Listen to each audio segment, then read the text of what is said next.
Assalamualaikum warahmatullahi wabarakatuh. Alhamdulillah, alhamdulillahirabbil alamin. Alhamdulillahilladzi an'ama wa bi ni'matil islami wal imani wa nusallimu ala khairil anami sayyidina wa maulana Muhammadin wa ala alihi wa ashabihi ajma'in, amma ba'du. Dan saya hormati Ibu Profesor, dan saya hormati teman-teman mahasiswa yang sempat hadir pada kuliah hari ini. Puji syukur kita panjatkan kehadirat Allah Subhanahu wa Ta'ala atas segala berkah, kemudian rahmat dan hidayahnya, sehingga pada kali ini kita masih diberikan kesempatan untuk saling bertatap muka di perkuliahan ini. Dan tak lupa pula kita kirimkan sholawat kepada baginda kita Nabi Agung Muhammad sallallahu alaihi wasallam, Nabi yang telah berhasil membawa kita dari alam yang gelap gulita ke alam yang terang menderang, sehingga beliaulah kita bisa membedakan antara yang hak dengan yang batil, kemudian antara yang halal dan yang haram, dan antara menuju ke jalan surga dan menuju ke jalan neraka. Baiklah, pada perkuliahan hari ini saya diberikan amanah tugas untuk menyampaikan terkait zakat produktif bagi pertumbuhan ekonomi dan kesejahteraan masyarakat. Sebelum kita masuk pengertian dari zakat produktif ini, alangkah baiknya saya akan sedikit mengupas atau menjelaskan terkait pengertian dari zakat ini. Jadi zakat itu secara bahasa itu banyak artinya. Bisa diartikan sebagai tumbuh atau berkembang, atau sesuatu yang digunakan atau yang dikeluarkan untuk membersihkan diri kita ini. Itu secara bahasa. Sedangkan menurut ada seorang peneliti, menurut Fahrullah ini, beliau mengatakan bahwa zakat itu adalah sesuatu yang digunakan untuk membersihkan diri seseorang dari kotoran yang ada pada diri seseorang tersebut. Itu zakat. Nah, sebelum itu kita juga perlu memahami siapa-siapa saja sih yang berhak menerima dari zakat ini. Nah, itu kan yang penting itu. Banyak orang yang nggak paham. Nah, siapa, ada berapa golongan yang berhak menerima terkait zakat tersebut. Nah, ini ada 8 orang yang berhak menerima dari zakat ini.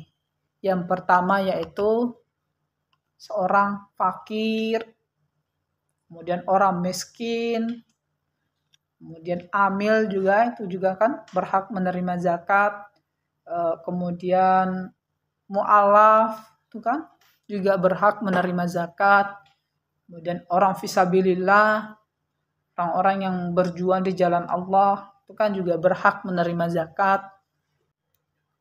Kemudian yang berhak juga menerima zakat itu yaitu budak atau hamba sahaya, itu juga berhak menerima zakat. Orang yang berhutang itu juga masuk juga dari kategori 8 orang yang berhak menerima zakat. Dan yang terakhir yaitu orang yang sedang dalam perjalanan atau musafir. Itu adalah 8 golongan yang berhak menerima zakat. Nah, di sini kita akan sedikit mengupas terkait 8 golongan ini. Siapa sih orang-orang 8 golongan ini? Kenapa mereka ini diwajibkan untuk menerima zakat? Itu yang penting kan. Jadi yang pertama yaitu terkait orang fakir dan miskin. Mengapa orang dan fakir dan miskin ini berhak menerima zakat? Yaitu karena mereka ini bisa dikatakan tidak mempunyai pekerjaan, bahkan untuk menghidupi dirinya sendiri ini mereka nggak mampu. Nah, itulah alasan pertama mengapa orang fakir miskin ini. Nah, itulah alasannya mengapa orang fakir miskin ini diwajibkan untuk mendapatkan zakat. Nah, yang selanjutnya yaitu amil. Amil ini siapa? Amil ini adalah seorang pengurus dari zakat ini. Jadi tujuan dari amil ini apa? Yaitu untuk menerima zakat dari masyarakat, menghimpun ya, kemudian disalurkan. Nah, itu kan amil itu kan tidak mempunyai pekerjaan ya. Mereka hanya fokus untuk membantu masyarakat. Karena mereka ini terlalu sibuk, maka di dalam sedikit harta yang diterima oleh orang yang menyumbangkan ini, maka amil berhak menerima sedikit. Karena mungkin dapat diartikan karena mereka sudah membantu secara tenaga, kemudian pikiran untuk membantu menyalurkan dari zakat ini. Nah, itulah alasan mengapa amil ini berhak untuk mendapatkan zakat. Setelah itu, siapa yang berhak mendapatkan zakat tadi itu? Yaitu orang-orang mu'allaf. Kenapa orang mu'allaf ini diwajibkan juga untuk istilahnya mendapatkan zakat? Yaitu karena Islam itu adalah agama yang damai. Dapat menerima, dapat membantu, dapat memberikan solusi, itu agama Islam. Nah, jadi orang-orang yang non-Islam ketika mereka tertarik dan masuk dalam Islam, mengapa mereka diwajibkan? Ini untuk meyakinkan orang-orang mu'allaf ini bahwa agama Islam itu agama yang begitu luar biasa. Tidak hanya mementingkan diri sendiri, tapi mementingkan seluruh umat. Nah, itulah alasannya. Alasan yang sangat luar biasa mengapa mu'allaf ini diwajibkan untuk mendapatkan zakat. Nah, tadi sudah saya jelaskan terkait fakir, kemudian miskin, kemudian mu'allaf, kemudian amil, dan yang kelima yaitu hamba sahaya atau budak. Ini juga diwajibkan ya. Diwajibkan menerima zakat. Karena mengapa ya? Karena itu mereka tidak mempunyai pekerjaan dan mereka pada saat itu ya pengen juga merdeka. Dari itu untuk membantu memenuhi kebutuhan dari hamba sahaya ini, maka diwajibkan untuk menerima zakat. Kemudian yang selanjutnya yang keenam yaitu orang yang berhutang. Kenapa orang yang berhutang ini juga diwajibkan untuk menerima zakat? Nah, yaitu karena itu mereka untuk memenuhi kebutuhannya sendiri itu bisa dikatakan minus. Jadi untuk mencari solusi yaitu untuk berhutang. Jadi menurut saya setiap manusia, setiap insan itu tidak ingin berhutang. Tapi keadaan yang memaksa mereka atau situasi yang memaksa mereka untuk berhutang. Bisa jadi karena untuk memenuhi kebutuhan sang anak, kemudian sang istri. Nah, itu yang menjadikan mereka terpaksa untuk meminjam kepada orang lain. Nah, maka dari inilah alasannya mengapa orang yang berhutang ini juga diwajibkan menerima zakat. Selanjutnya kita masuk orang yang berhak menerima zakat itu adalah orang-orang fisabilillah. Itu orang yang berjuang di agama Allah, yang istilahnya mempertahankan agama Islam itu. Kalau zaman dulu itu ya orang-orang yang ikut berperang. Jadi orang-orang yang ikut berperang pada saat itu kan tidak mempunyai pekerjaan ya. Jadi maka dari itu ketika pada saat mendapatkan harta itu akan dibagikan kepada orang-orang yang ikut berperang itu. Jadi bisa dikatakan bahwa orang fisabilillah ini berhak untuk menerima zakat. Kemudian yang terakhir yaitu Ibnu Sabil atau orang yang sedang dalam perjalanan itu juga berhak menerima zakat. Kalau di zaman sekarang itu orang-orang Ibnu Sabil itu yaitu orang yang pergi meninggalkan rumahnya, meninggalkan kampung halamannya untuk menuntut ilmu, untuk mencari ilmu agama ya, tentunya agama Islam. Tujuannya apa? Untuk bisa ketika pulang nanti ke rumah bisa menyebarkan agama Islam di kampungnya. Itulah mengapa orang fisabilillah ini, orang Ibnu Sabil ini juga berhak untuk mendapatkan zakat. Kemudian kita masuk ke intinya yaitu di zakat produktif. Selanjutnya kita masuk ke dalam intinya yaitu zakat produktif untuk pemberdayaan masyarakat. Sebelum kita masuk ke dalam ranah dari zakat produktif ini, alangkah baiknya bagi kita agar mengetahui terkait pengertian dari zakat produktif ini.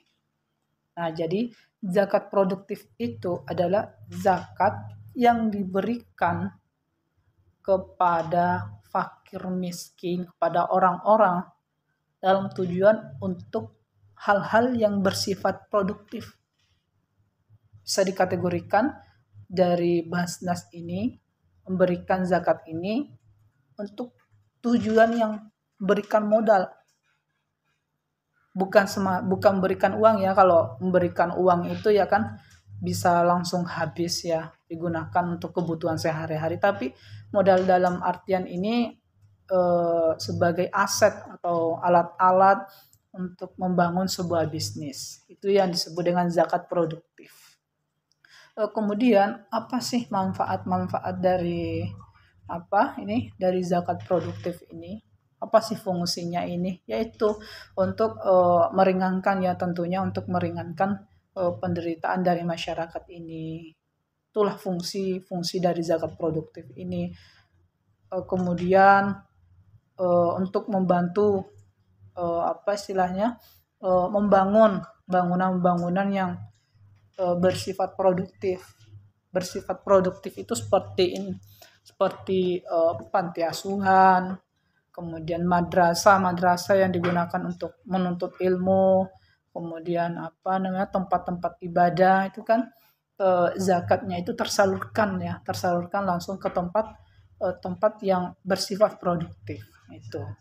Selanjutnya zakat produktif ini juga fungsinya bisa dikategorikan dapat diberikan selanjutnya. Jadi zakat produktif ini juga bisa memperluas lapangan pekerjaan. Itu fungsi dari zakat produktif ini. Contohnya kalau di tempat saya itu kan di Sulawesi Barat itu biasanya basnasnya di sana itu memberikan zakat ini kepada orang-orang yang pendapatannya di bawah UMR. Contohnya pekerjaan tukang batu lah. Jadi Basnas ini memberikan semacam alat-alat untuk membangun rumah kepada pekerja tukang batu ini. Namun dari tukang batu ini harus pintar juga. Harus pintar dalam artian melakukan pengajuan. Persyaratannya yaitu harus melakukan pengajuan, membuat proposal kepada lembaga amil zakat ini untuk meminta bantuan pembelian alat-alat ini. Jadi itu yang kadang kadang terjadi sebuah permasalahan saat ini. Banyak dari masyarakat kita yang kurang paham terkait alur dari pengajuan ini. Banyak yang tidak paham, bahkan untuk menggunakan komputer aja mereka tidak bisa. Apalagi kalau ingin mengajukan sebuah proposal bantuan dari pemerintah. Nah, itu kan mustahil ya. Nah, makanya ini yang menjadi PR dari kita-kita ini sebagai akademisi, bagaimana cara untuk memperdayakan masyarakat tersebut. Selanjutnya kita masuk di ini faktor yang menghambat. Itu juga kan sudah saya jelaskan tadi terkait apa istilahnya faktor dari penghambat itu tuh salah satunya tadi ya. Itu yang pertama kurangnya masyarakat, kurangnya ilmu terkait kurangnya keilmuan dari masyarakat ini terkait dari zakat produktif ini. Selanjutnya yaitu faktor penghambatnya yaitu zakat selama ini dari zakat produktif ini penyalurannya itu hanya bersifat hanya bersifat konsumtif, tidak bersifat produktif. Nah, jadi ada oknum-oknum tertentu di dalam pengurus zakat ini yang memanipulasi dari pengeluaran zakat ini tuh yang menjadi mungkin pokok permasalahan saat ini. Mengapa dana pemasukan dana segini, kemudian yang keluar hanya segini. Nah, itu kan menjadi pokok permasalahan ya. Walaupun saya istilahnya tidak perlu menyebutkan di daerah mana, tapi ada di daerah tertentu yang proses dari pengelolaan zakat ini itu kurang produktif. Seharusnya proses pendistribusian dan produktivitas dari zakat ini bisa dijadikan sebagai langkah awal ya, bisa dijadikan sebagai langkah awal untuk melakukan sebuah perubahan atau menuju sebuah perubahan yang dimana selama ini pengelolaan dari zakat ini hanya bersifat konsumtif bukan produktif. Nah, itulah yang menjadi PR kita sama-sama sebagai mahasiswa. Nah, itulah yang dapat saya sampaikan. Tadi sudah saya jelaskan terkait pengertian dari zakat, kemudian siapa saja yang berhak menerima dari zakat ini, kemudian fungsinya, kemudian permasalahan dari zakat ini itu yang sempat saya sampaikan dapat saya simpulkan, dapat disimpulkan bahwasanya untuk meningkatkan sebuah pertumbuhan ekonomi di masyarakat, peran dari lembaga amil zakat ini sangatlah besar, sangatlah penting. Apabila dari lembaga amil zakat ini melakukan program-program yang sangat produktif dalam pemberdayaan masyarakat, itu dananya itu tersalurkan secara real, maka Indonesia akan menjadi sebuah negara yang mengalami pertumbuhan yang sangat pesat. Ini ketika zakat produktif ini, karena zakat produktif ini mempunyai peluang yang sangat besar untuk pemberdayaan sebuah masyarakat. Itulah yang dapat saya sampaikan. Kurang lebihnya mohon dimaafkan. Assalamualaikum warahmatullahi wabarakatuh.